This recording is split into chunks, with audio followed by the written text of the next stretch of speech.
Ce que l'on voit, c'est qu'il y a des systèmes qui vont utiliser beaucoup plus les régulations biologiques.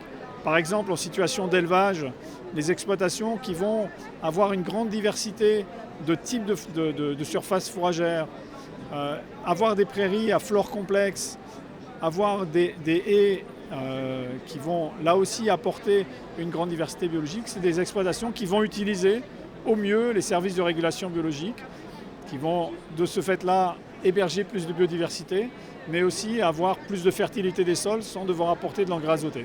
Et pourquoi aujourd'hui on demande aux agriculteurs d'aller vers ce type d'agriculture? Pourquoi on demande d'y aller? La raison est assez simple, c'est que parmi les services écosystémiques qui sont rendus, vous avez la régulation, ce que je disais, la régulation des bioagresseurs, et donc par conséquence vous utilisez moins de produits phytosanitaires. C'est aussi dans les régulations biologiques un meilleur accès à la fertilité du sol et donc avoir moins besoin d'apporter des engrais azotés. Et les engrais azotés, c'est d'une part de l'énergie pour les produire, mais c'est aussi des gaz à effet de serre qui sont émis quand on les épand.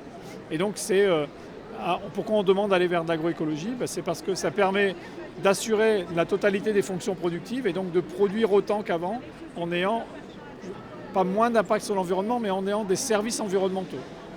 Quels sont les principaux freins à cette évolution?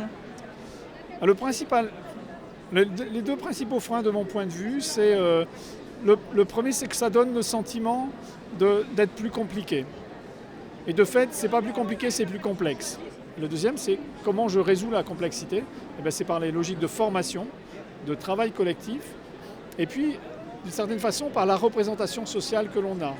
La représentation sociale qui est aujourd'hui dans le monde agricole, mais plus largement dans l'ensemble de la société, c'est qu'on ne peut pas concilier performance productive et performance environnementale. Elles sont liées négativement, et donc à partir du moment où on a ça comme norme sociale, on se dit donc je ne peux pas bouger. Dans la réalité, c'est une vraie transformation presque psychologique que l'on doit avoir, c'est qu'elles sont pas liées positivement naturellement.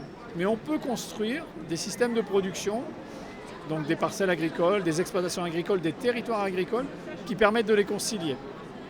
Et l'incidence de ça, c'est aussi qu'il faut que les agriculteurs, pour aller vers ça, ne soient pas soumis à des injonctions paradoxales.